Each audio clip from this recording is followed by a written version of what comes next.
Hello everyone, my name is Walid, and in this video I will show you that how you can use Google Earth Engine, which is a cloud computing platform, to calculate land surface temperature from Landsat, and then using that land surface temperature, how we can quantify urban heat island index.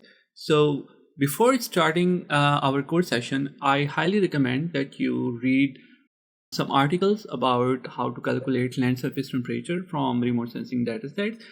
In this regard, I highly suggest you read these two papers.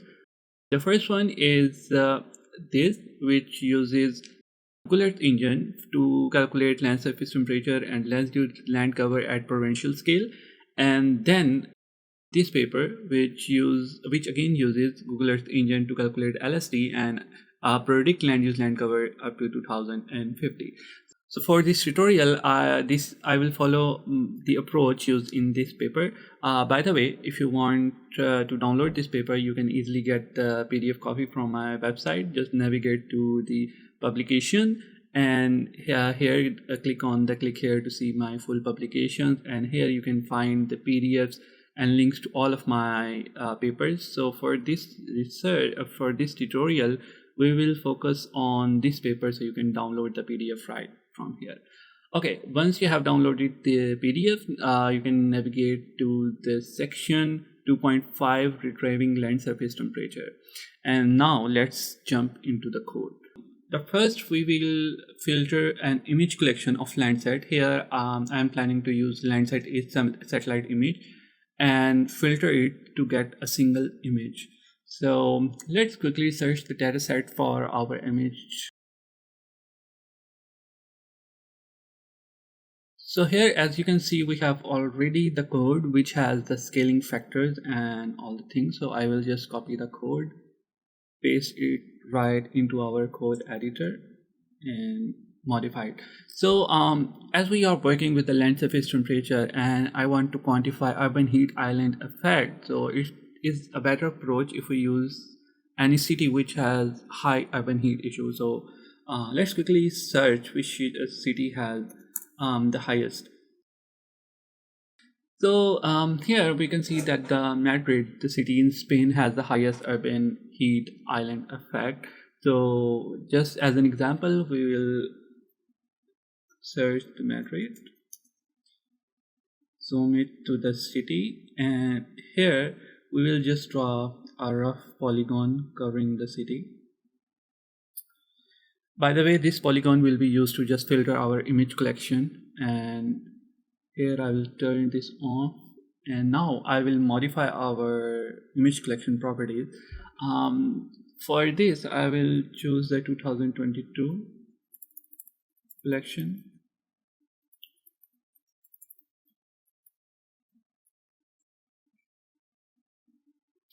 Now we have filtered, we have just modified the filter date and additional command filter bounds, which will limit the images just for this study area.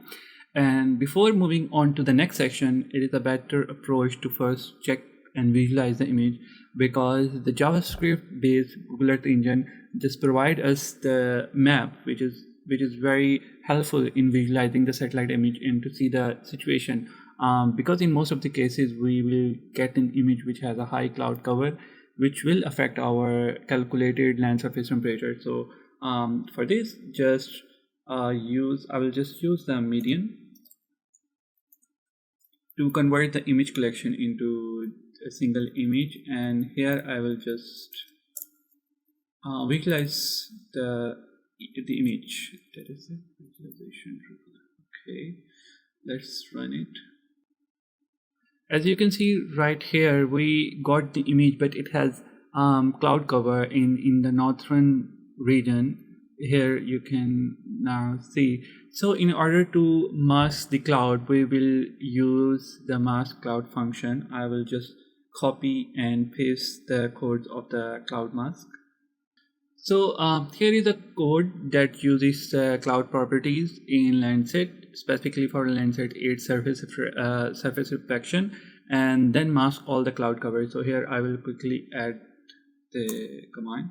And one thing to notice here is that when we are applying a function, the function can only be applied to the image collection, not to the image, because Last time when we ran the code, we have the median function, which converts the image collection into a single image. So if I write the function here, it will give us an error because it received a single image. So we have to apply the cloud mask before the median. So I will quickly copy the function name and paste it here.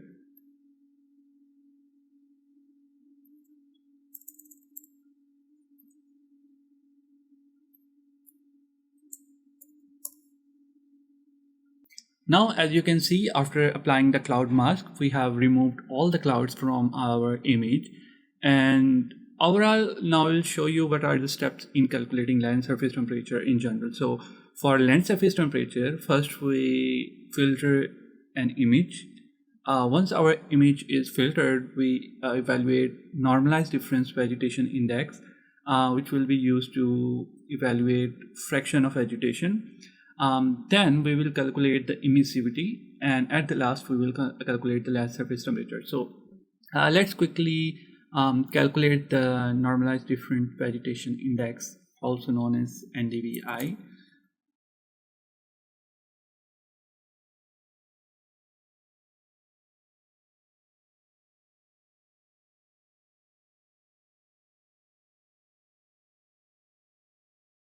So to calculate NDVI, we will use the near infrared and red bands of the Landsat, which are surface reflectance B5 and B4.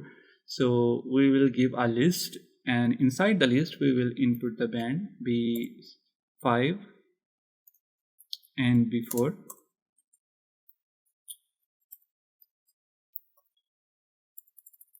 And I will just rename it to NDVI. Let's just visualize the NDVI quickly.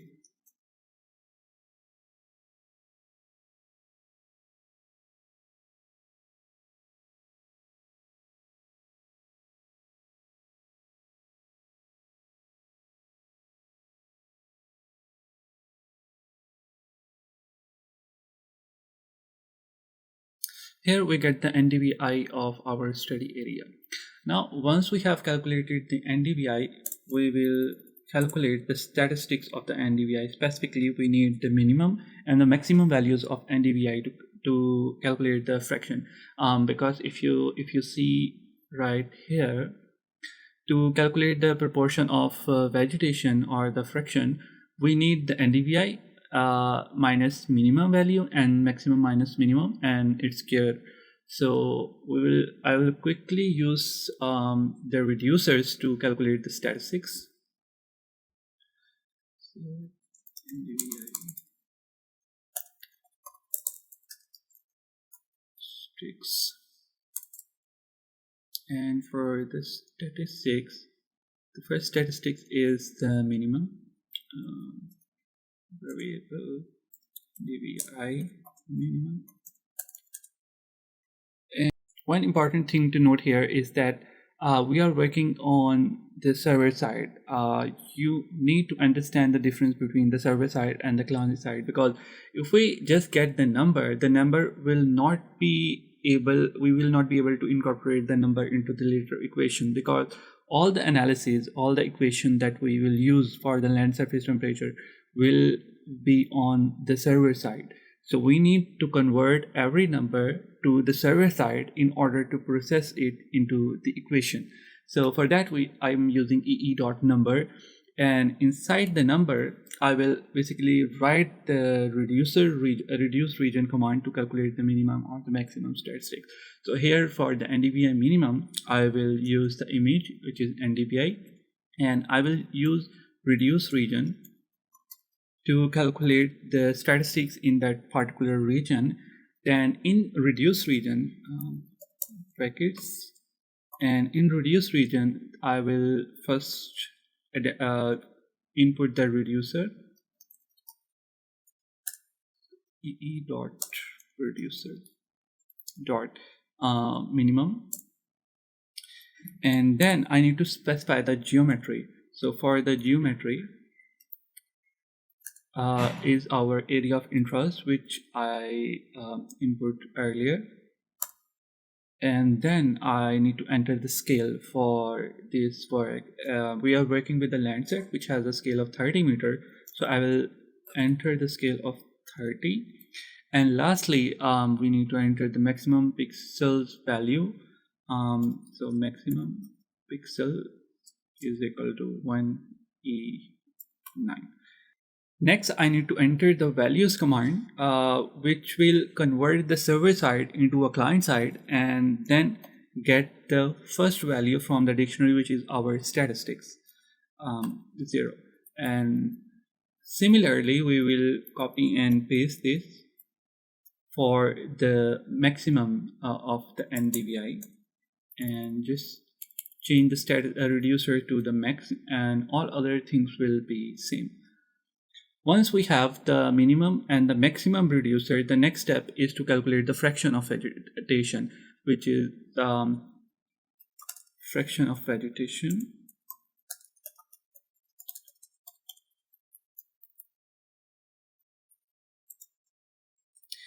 And now we will input the same equation here. So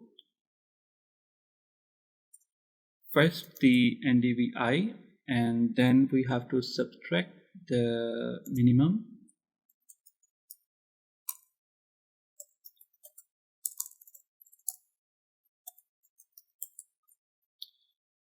NDVI minimum. And then we have to divide maximum minus minimum. Divide NDVI max dot subtract NDVI dot minimum slash minimum, and then we need to enter a square of this whole equation. So since this is on the server side, I will use the power. Just for the simplicity, you can always search your command in the doc. So you can easily search the power command, and in the power we need to enter 2.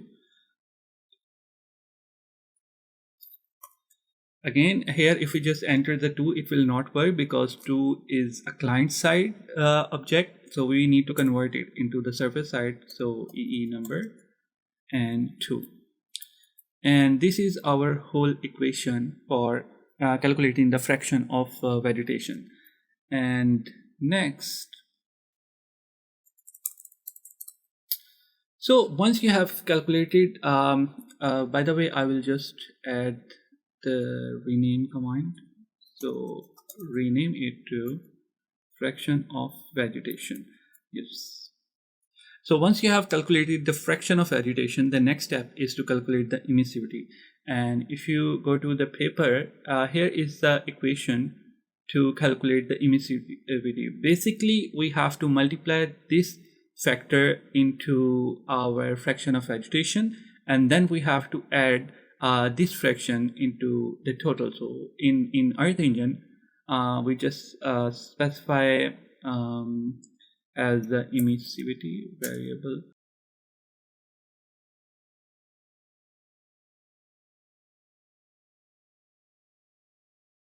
So to multiply, I will use the fraction of vegetation dot multiply,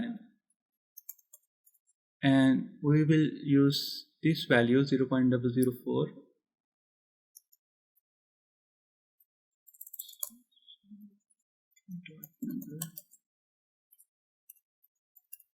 Score, and then I can add the next fraction, which was 0.986. Again, EE dot number, because it is the server side. 996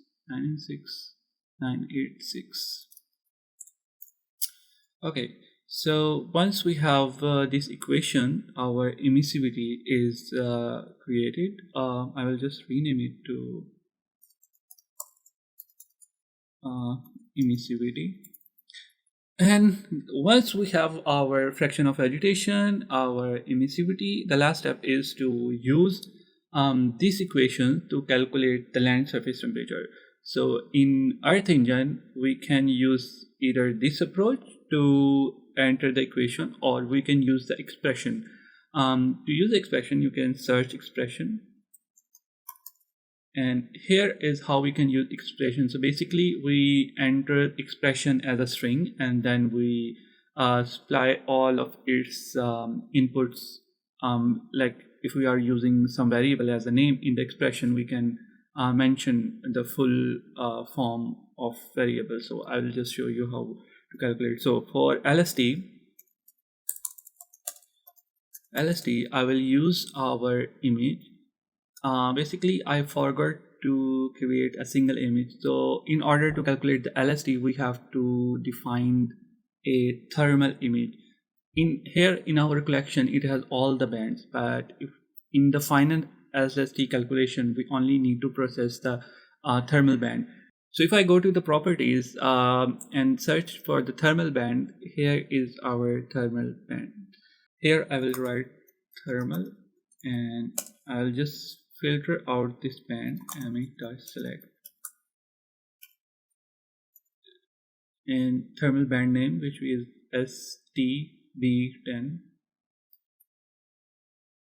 B10, and I will also rename it for thermal. So this will be our single image containing a single band, which will be used for calculating the LST in later on. So here we will use this thermal image, or I will just write it here.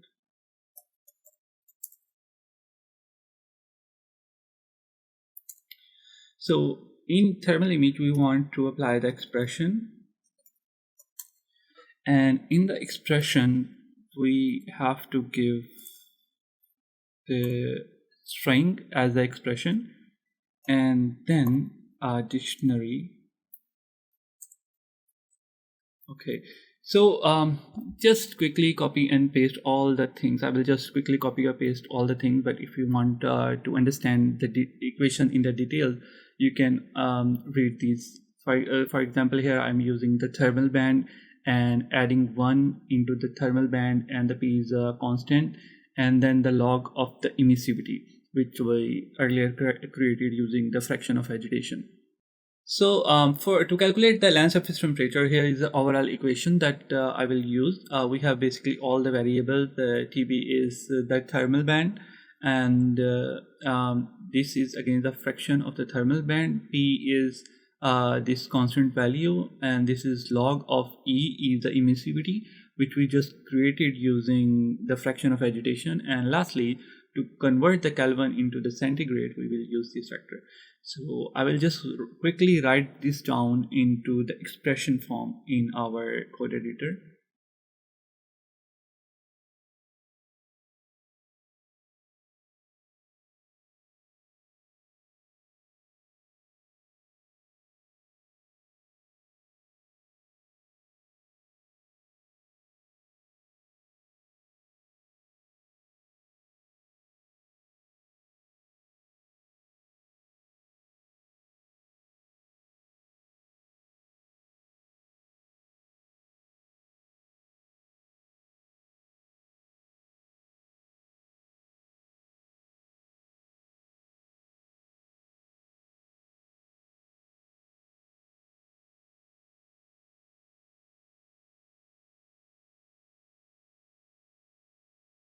Okay, so now I have created the overall expression, and I will simplify it to you. So as we can see that in the equation we have the thermal band, and then divided by 1 plus this expression multiplied by log of emissivity. So similar to that, I have write the TB. So basically TB is the variable that we later define in the dictionary of the expression right here, and then 1 plus this scale factor to the thermal band, which is again TB. And here I have just simplified this value, which was 1.438 multiplied 10 raised to minus 2, and I have just simplified it into a number, and then I have use the log of the emissivity, EM. EM again is a variable, and at the last the factor to converting the Kelvin into the centigrades. So after our expression in the dictionary, I have the TB, which is the thermal band, and then the EM, which is the emissivity, and lastly I have renamed all these to the LST. And now I will just create some visualization parameters and then visualize our newly created LST. So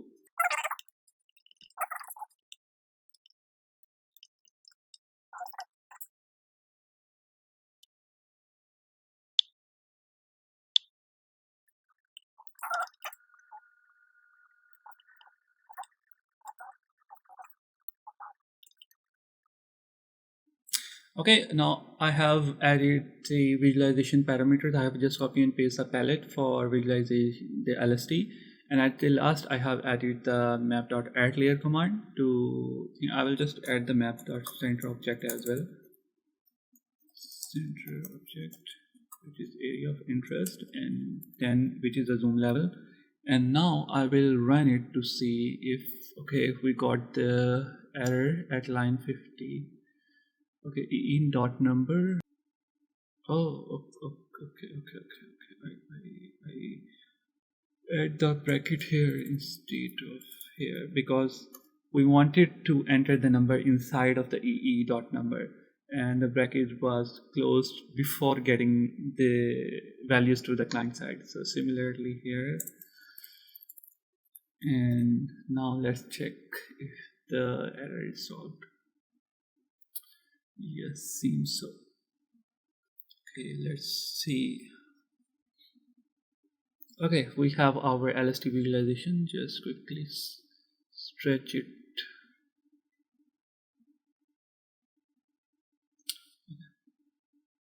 So as you can see, this is my color palette, which I input the code manually, and I will stretch it to the minimum and the maximum range.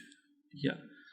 Okay, so we have like the values between 22 to 52 degrees centigrade, which is a really high temperature in Madrid. I will apply it.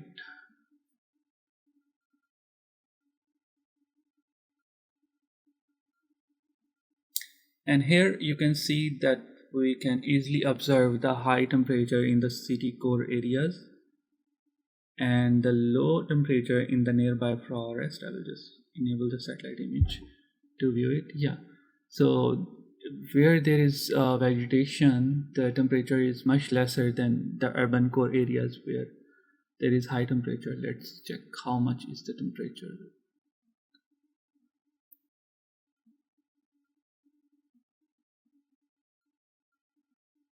So as you can see in the city center, the temperature is like 51 degrees centigrade, and outside it is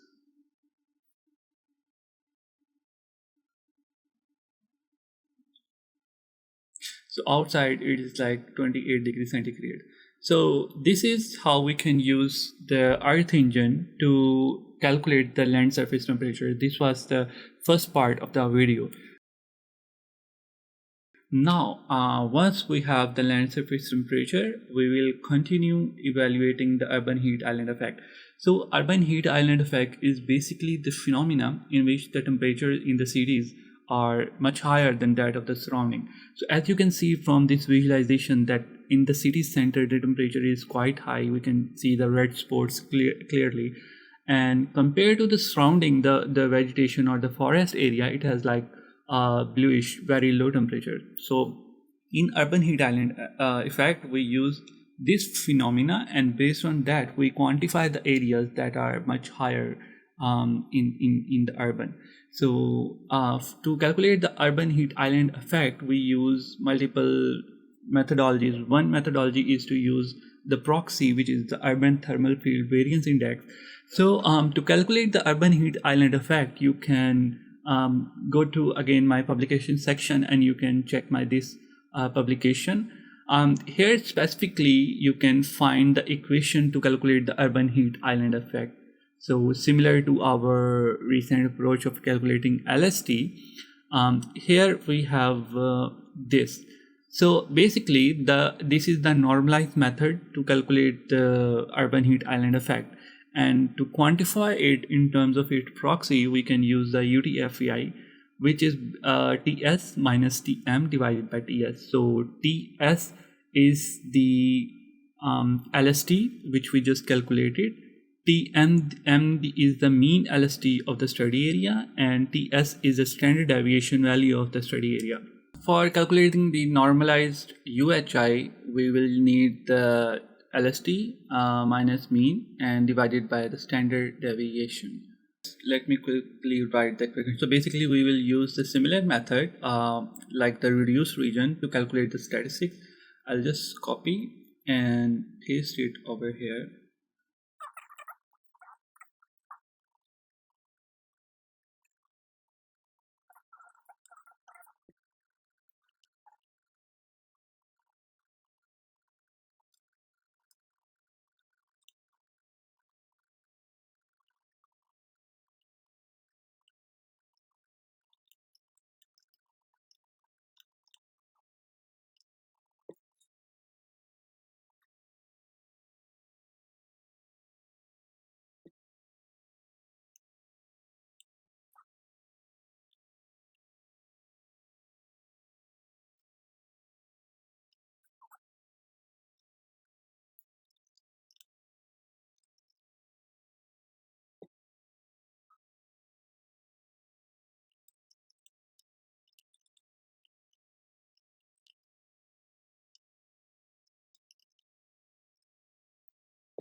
So here you can see that we have now calculated the normalized UHI.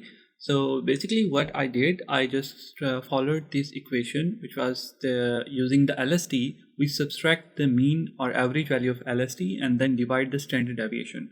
So just following the previous reduce region command, I calculated the mean using reducer dot mean. And here is the mean value of LST in this study area, which is 40 degrees centigrade. And then I calculated the LST standard deviation using reducer dot standard deviation. And the standard deviation value is 3.9 something. And basically, I write the equation, which is the LST minus mean LST and divided by standard deviation. So based on that, we get the normalized UHI. And I just give the parameters. So for the parameters, specifically for the color palette, I just copied the color palette for this dataset, which is the urban heat island.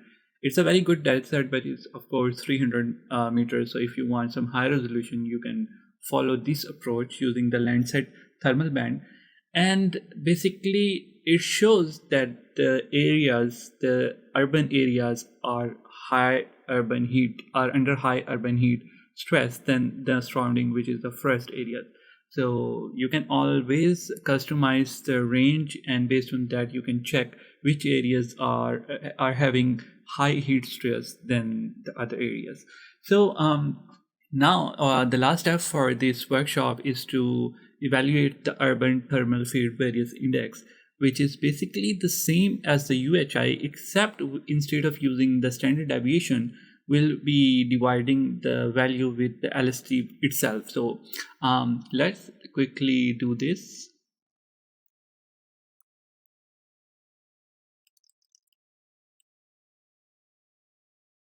So I have already calculated the statistics of like mean and standard deviation, so I don't need to rewrite again.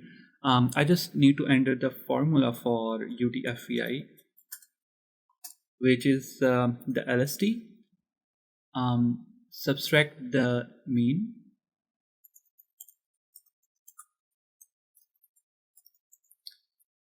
and we need to divide this whole value with the LST itself. So let me check if divide assets divide LST.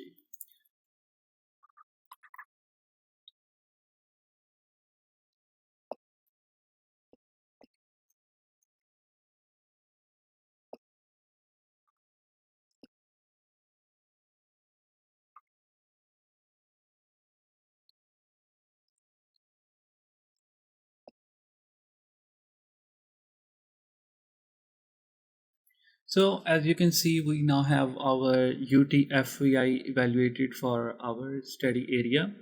What I did in the case of UTFVI, I followed the same approach. I subtract the mean LST and divide the LST with it and just rename it to the new name UTFVI and basically provide the parameter. So one thing that is different from UHI is that we do not use the standard deviation and we divided the LST by itself.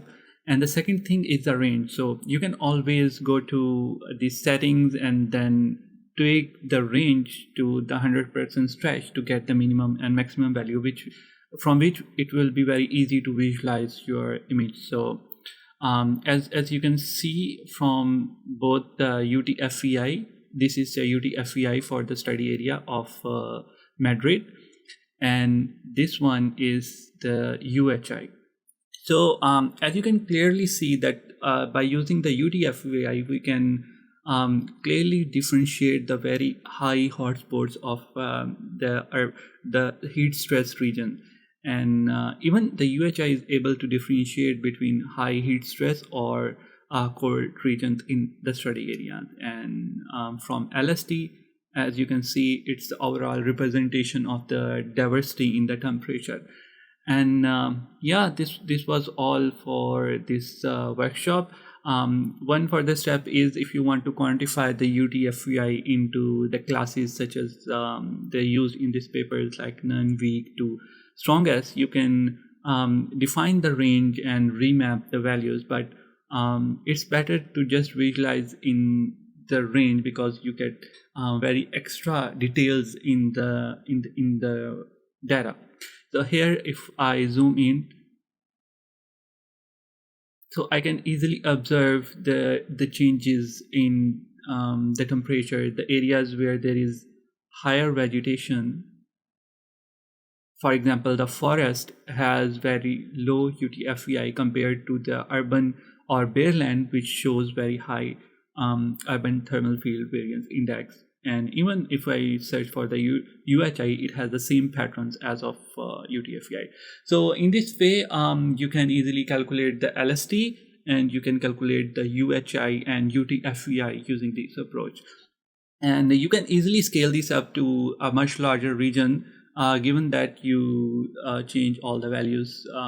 So basically, if you want to apply this to your study area, all you need to do is to change the area of interest to your area, and then you need to specify the start date and the end date, and basically it will run. And if you want to use Landsat 7 or Landsat 5 or even the Landsat 9, you can replace this with the image collections. And of course, in case of Landsat 9 or 5 or 7, you need to adjust the coefficients used here. You can easily find the coefficients from the papers or from USGS website. So that was all for today's workshop. If you like this video, share it with your connection, and I will see you in the next tutorial. See you.